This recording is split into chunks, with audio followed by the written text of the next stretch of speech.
கல்வியினூடே அரசியல். வணக்கம் நண்பர்களே, நான் உங்கள் தொழில் சிவானிமூர்த்தி. இது ஓம் ரிதம் ஆஃப் லைஃப். இன்றைக்கி நம்ம வீடியோவில் பார்க்க போகிறது இந்தி திணிப்பு. இதை பற்றி தான் தெரிஞ்சுக்க போகிறோம். வாங்க தெரிஞ்சுக்கலாம். 2025 வந்தாச்சு, ஆனால் இன்னமும் இந்தியை திணிச்சிக்கிட்டே இருக்காங்க. அந்த காலத்தில் நேரடியாக திணிச்சவங்க இப்போ மறைமுகமாக திணிக்கிறாங்க. எப்படி அப்படின்னு தெரிஞ்சுக்கலாம். 2020 தேசிய கல்விக் கொள்கை அப்படின்ற திட்டத்தை மத்திய அரசு கொண்டு வராங்க. இந்த கல்வி முறையின்படி மும்மொழி கற்பித்தல் அப்படின்றது கம்பல்சரி ஆக்கப்படுது. அதாவது ஆங்கிலம், மதர் டங், அவங்களுடைய தாய்மொழி மற்றும் வேற ஏதாவது ஒரு மொழியை அவங்க படிக்கணும் அப்படின்றது தான் சட்டம்.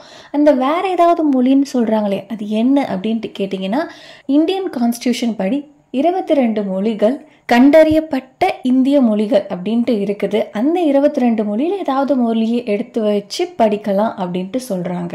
இது எந்த அளவுக்கு சாத்தியம், இதை எதுக்காக அவங்க கொண்டு வராங்க, இதற்கு பின்னாடி உள்ள காரணங்கள்லாம் என்ன அப்படின்றத பற்றி தான் தெரிஞ்சுக்க போகிறோம். இந்த கொள்கை முதல்ல கொண்டு வரும்போது தமிழ்நாட்டில் சிஎம் எடப்பாடி பழனிசாமி இருக்காரு. அப்போ அவர் என்ன சொன்னார், மும்மொழி கொள்கையெல்லாம் ஏற்றுக்கொள்ள முடியாது, நாங்கள் 2 மொழியை மட்டும்தான் கற்பிப்போம், அது ஒன்று எங்கள் தாய்மொழி, இன்னொன்று ஆங்கிலம் அப்படின்ட்டு முடிச்சிட்டாரு. இதற்கப்புறமா டிஎம்கே ஆட்சிக்கு வருது, ஸ்டாலின் சிஎம் ஆகிறாரு. அவரும் என்ன சொல்றாருன்னா, நாங்கள் 2 மொழியை மட்டும்தான் பயிலுவோம் அப்படின்றத அவரும் முடிச்சிட்டாரு. அவர் ஆட்சிக்கு வந்து இந்த 4 வருஷத்துல கல்விக்கான நிதியை மத்திய அரசு நமக்கு சரிவர கொடுக்கறது கிடையாது அப்படின்ற குற்றச்சாட்டு அப்பப்போ எழுந்துட்டே இருந்தது. இந்த ஒரு வருஷம் அந்த குற்றச்சாட்டு கொஞ்சம் மேலக்கு போயிட்டு தமிழ்நாடு மும்மொழி கொள்கையை அக்செப்ட் பண்ணா மட்டும்தான் 2150 கோடி எஜுகேஷன் ஃபண்ட் தமிழ்நாடுக்கு ஒதுக்கப்படும், அது ரிலீஸ் பண்ணவும் படும் அப்படின்றத உறுதியாக அவங்க சொல்லிட்டாங்க. யாரு? மத்திய அரசு. இதற்கிடையில் நான் உங்களுக்கு ஒன்று சொல்லணும்னு விரும்புகிறேன். நம்ம ஆல் ஓவர் இந்தியாவில் தமிழ்நாடு மட்டும்தான் மும்மொழி கொள்கையை இன்னும் அக்செப்ட் பண்ணாமல் இருக்காங்க. நம்மளை தாண்டி மற்ற எல்லா ஸ்டேட்ஸும் இந்த மும்மொழி கொள்கையை பின்பற்றிட்டு வராங்க. தமிழ்நாட்டுடைய சிஎம் ஸ்டாலின் மற்றும் எஜுகேஷன் மினிஸ்டர் அன்பில் மகேஷ் பொய்யாமொழி இந்த மும்மொழி கொள்கையை நாங்கள் ஏற்றுக்கொள்ளவே மாட்டோம், ஏன்னா இது இந்தி திணிப்பிற்கான இன்னொரு வழி அப்படின்றத ஸ்ட்ராங்காக பிலீவ் பண்ணுறாங்க. இதற்கிடையில் பிஜேபி கேட்குற ஒரு கேள்வி என்னன்னா, தமிழ்நாட்டில் சிபிஎஸ்சி ஸ்கூல் இருக்குது. இந்த சிபிஎஸ்சி ஸ்கூலில் மும்மொழி கொள்கை பின்பற்றிட்டு இருக்கும்போது அதை அலோவ் பண்ணுற நீங்கள் ஏன் மற்ற ஸ்கூலில் இந்த மும்மொழி கொள்கையை அலோவ் பண்ண மாட்டீங்கன்னு கேட்குறாங்க. அண்ட் அவங்க இன்னொன்று சொல்கிறது என்னென்னா, நாங்கள் இந்தி மொழியை திணிக்கலை, நீங்கள் 22 மொழியில் எதை வேணாலும் எடுத்துக்கலாமே அப்படின்ட்டு அவங்க சொல்கிறாங்க. ஆனால் அந்த 22 மொழி அப்படின்றது எந்த அளவுக்கு சாத்தியம், இதை கூர்ந்து கவனிச்சிங்கன்னா உங்களுக்கே பல கேள்விகள் தோன்றும். அதில் ஒரு சிலது நான் சொல்கிறேன். முதலாவது, ஆசிரியர் நியமனம். 22 மொழிகள் அப்படின்ட்டு சொல்கிறாங்களே, அப்போது எத்தனை டீச்சர்ஸை அவங்க அலாட் பண்ணுவாங்க?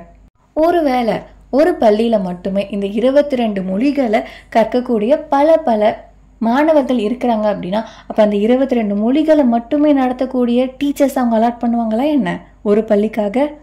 சரி, அப்படியே அவங்க இதை நியமனம் பண்ண முடியும் அப்படின்ட்டு சொன்னாங்கன்னா, 2014 மத்திய கல்வித்துறை அமைச்சர் கிரண் அப்படின்றவர் எதற்காக நமக்கு போதுமான அளவு டீச்சர்ஸ் இல்லை அப்படின்ற குற்றச்சாட்டை கொண்டு போயிட்டு பார்லிமெண்ட்ல வைக்கிறாங்க. முக்கியமாக மும்மொழி கொள்கையை பின்பற்ற அத்தனை ஸ்டேட்ஸ்லேயும் இந்த பிரச்சனை தலை தூக்கி இருக்கிறத அவர் உறுதி கூறியிருக்காரு.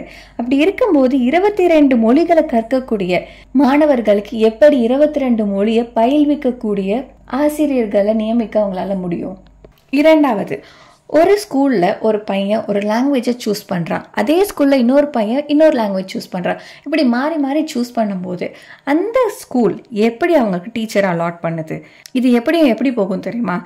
அந்த ஸ்கூலே சேர்ந்து ஒரு மொழியை பிக் பண்ணுவாங்க, அது எந்த மொழியாக வேணாலும் இருக்கலாம். மோஸ்ட் அவங்க பிக் பண்ணக்கூடியது ஹிந்தி, சான்ஸ்கிரிட்டாக தான் இருக்கும். அப்படி பிக் பண்ணி அந்த லாங்குவேஜை தான் அவங்க அந்த ஸ்கூலில் உள்ள ஸ்டூடெண்ட்ஸ் படிக்கணும் அப்படின்ட்டு சொல்லுவாங்க. ஏன்னா இந்த மொழிகளை கற்பிக்கக்கூடிய ஆசிரியர்கள் வர்றதுக்கான வாய்ப்பு மிக அதிகம். அதற்கான பதிலையும் நான் சொல்கிறேன் ஏன்னு.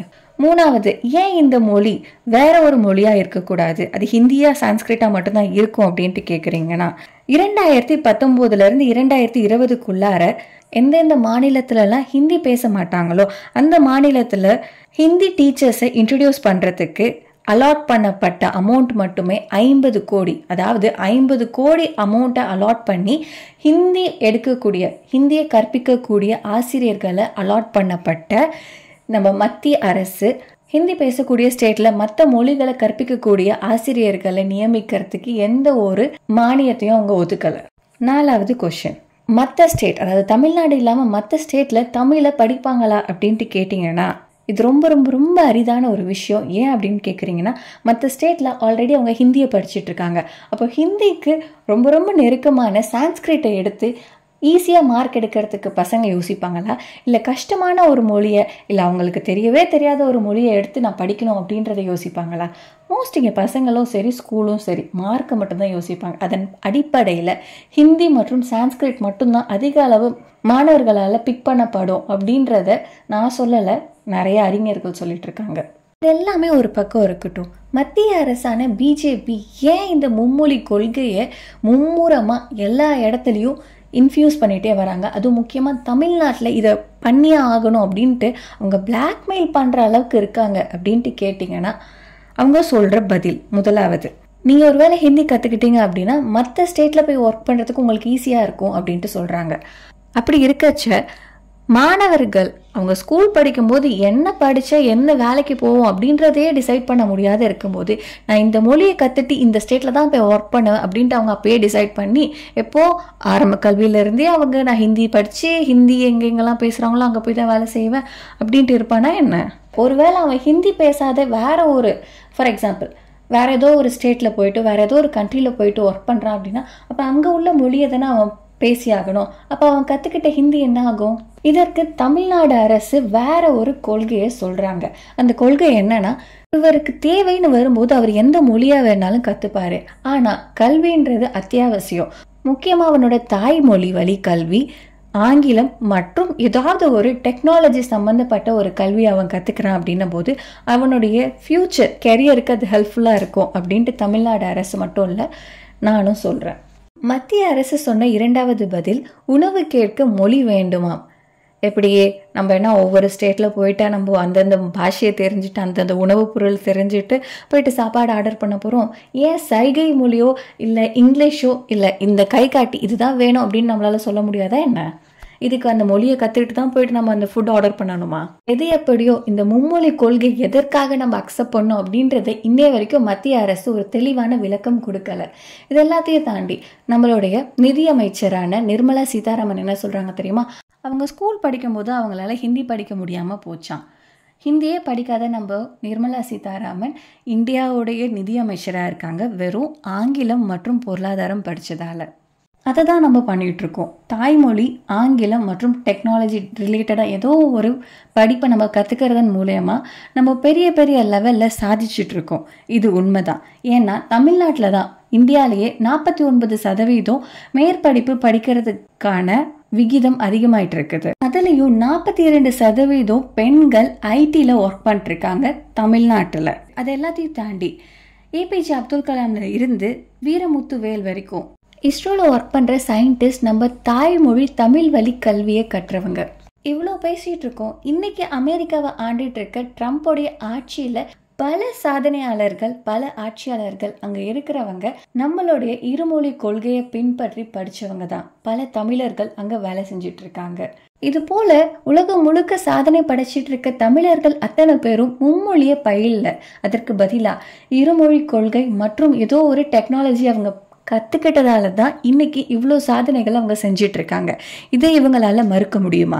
இதெல்லாத்தையும் தாண்டி பிற மொழி கற்பதை நாங்கள் யாரும் தடை பண்ணலை, ஆனால் பிற மொழி கற்றே ஆகணும் அப்படின்ட்டு நீங்கள் ஃபோர்ஸ் பண்ணுறதை தான் நாங்கள் தடை பண்ணுறோம். மொழி திணிப்பின் ஊடே இவங்க செய்கிற அரசியல் பல மொழிகள் அழிவதற்கு காரணமாக இருக்குது. ஆனால் இவங்களோட கொள்கை அது மட்டும் இல்லை, அந்த மொழியை பேசுகிற மக்களுடைய பண்பாட்டையோ அழிக்கிறது தான் இவங்களோட கொள்கையாக இருக்குது. இது போன்ற ஒரு சம்பவம் மூத்த மொழியான தமிழுக்கு ஒருபோதும் நடக்கவே கூடாது. உங்களுக்கு தெரியுமா, ஏறக்குறைய 80க்கும் அதிகமான மொழிகள் இந்தியாவில் அழிஞ்சிடுச்சு. இதை நான் சொல்லலை, மொழி சமத்துவத்துக்காக குரல் கொடுத்துட்டு இருக்கிற செயற்பாட்டாளர் ஆலி செந்தில்நாதர் சொல்லியிருக்காரு. இன்னைக்கு தமிழ்நாடு மட்டும் இந்த மும்மொழி கொள்கையை எதிர்த்து போராட்டிட்டு இல்ல, கர்நாடகா, ஒடிசா, மகாராஷ்டிரா, வெஸ்ட் பெங்கால் இது போன்ற பல மாநிலங்கள் ஹிந்தி திணிப்பு அப்படின்ற ஒரு விஷயத்தை எதிர்த்து அவங்க குரல் கொடுத்துட்டு இருக்காங்க. அதுல முக்கியமா பிஜேபி லீடர்ஸ் அதிகமா இருக்காங்க. ஹிந்தி திணிப்பு எதிர்ப்பு இது வெறும் மொழியை பத்தின பிரச்சனை மட்டும் கிடையாது, ஆனா அதிகார திணிப்பு பற்றியது. இதை நம்ம ஜனநாயகத்தை சோதிச்சு பார்க்குது. இது எல்லாத்தையும் தாண்டி கல்வி என்பது பொது உடைமை, எல்லாருக்கும் சமமானது. ஆனா அப்படி ஒரு விஷயத்திலேயே நீங்க கைய வைக்கிறீங்க அப்படின்னா அதை எப்படி நம்ம பொறுத்து கொள்ள முடியும்? பொதுப்பட்டியல் வரிசையில வர கல்வியை மத்திய அரசும் மாநில அரசும் ஒன்னா சேர்ந்து கலந்தாய்வு பண்ணி ஒரு முடிவுக்கு வர வேண்டியது. ஆனா மத்திய அரசு மாநில அரசை எதுவுமே கேட்காம அவங்களே ஒரு விஷயத்தை டிசைட் பண்ணிட்டு இதை தான் நீங்க ஃபாலோ பண்ணணும், அப்படி பண்ணலைன்னா உங்களுக்கான நிதியை நாங்க தரமாட்டோம் அப்படின்ட்டு சொல்றது எந்த விதத்துல நியாயமா இருக்கு? இப்படி நம்மளை பிளாக்மெயில் பண்ற இந்த மத்திய அரசு நிஜமாவே நம்மளுடைய மாணவர்கள் மேல அக்கறை கொண்டுதான் மும்மொழி கொள்கையை கொண்டு வராங்கன்னு நினைக்கிறீங்களா? இவ்வளோ அக்கறைப்படுற மாநில அரசு எப்படி மாணவர்களுக்கான இந்த நிதியை தர மறுக்குது, அதுல அவங்க கைய வைக்கிறாங்க? இங்க பலரும் சொல்றாங்க கல்வியில அரசியலை திணிக்காதீங்க அப்படின்ட்டு. யாருங்க சொன்னா? இந்த அரசியல் தான் கல்வியை நமக்கு இன்னைக்கு கொண்டு வந்து கொடுத்துருக்கு. இதுதான் வரலாறு, இதைதான் படிங்கன்னு சொல்றேன்.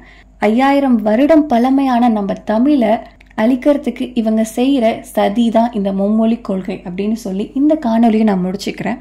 நன்றி, வணக்கம், வாழ்க வளமுடன், ஜெய்ஹிந்த்.